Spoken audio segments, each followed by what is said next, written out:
Hi, I'm Rick Kaler. Thanks for joining me. Comparison shoppers. You can spot these folks a few aisles away at any retail store. They're the ones, that are carrying the articles from Consumer Reports, badgering the salesperson with 1,000,001 questions. People who manage money well are usually big fans of comparison shopping. If comparison shopping is important before choosing a new refrigerator or a lawnmower, it's even more essential before choosing an investment advisor. Unfortunately, there's really no easily available consumer report when it comes to finding an advisor.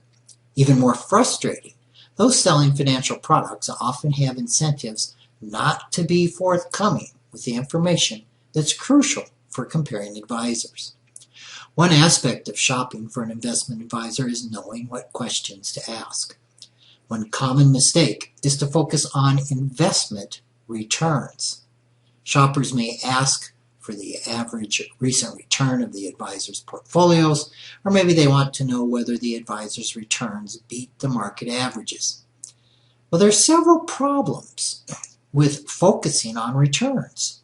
First, the numbers mean nothing without also knowing how much risk the advisor took to produce the return. It's kind of like someone on a diet focusing only on fat grams without regard to total calories. Consuming 10 soft drinks in a day may give you 0 fat grams, but you could easily exceed your daily calorie limit before eating one bit of food. Second, any unscrupulous advisor can put together a portfolio consisting of the hottest investment classes over the past 10 years and show you how fantastically they did. Third, whether an advisor beats the market or not is pretty overrated. Why? A whopping 97% of all mutual fund managers don't generate an average return over 20 years. Just finding an advisor who has done so means you found someone in the top 3%. Fourth, some financial advisors may show you a phenomenal track record for the short term, and short term is defined as something under 10 years.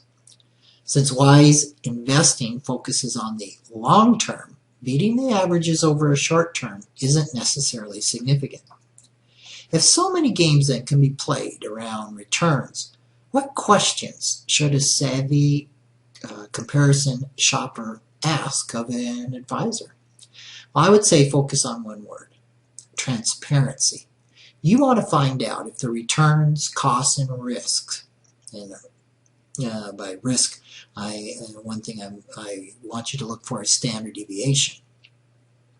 See if those will be clearly displayed and contrasted against appropriate benchmarks. Now here is how to accomplish that goal. Most advisors have model portfolios.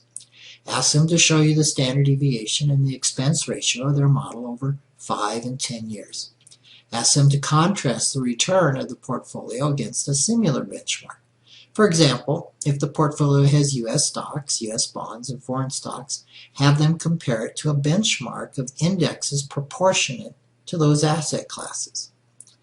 Next, either ask the advisor to run a similar analysis on your existing portfolio, or have one done independently. You may even have done a better job than the advisor has done. Ask the advisor to disclose all fees, in addition to the expense ratios charged by the mutual fund or sub-account managers. You need to find out how the advisor is paid and how much. Ask whether there are any wrap fees, transaction costs, administrative fees, mortality fees, redemption fees, annual 12b-1 fees, surrender charges, or upfront sales charges.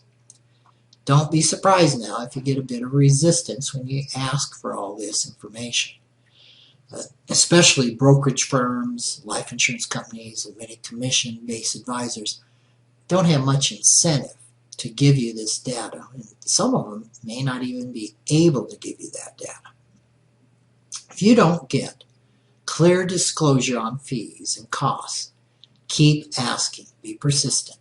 If you persist and still don't get understandable answers, you may need to do more comparison shopping before you choose an advisor. Thanks for joining me.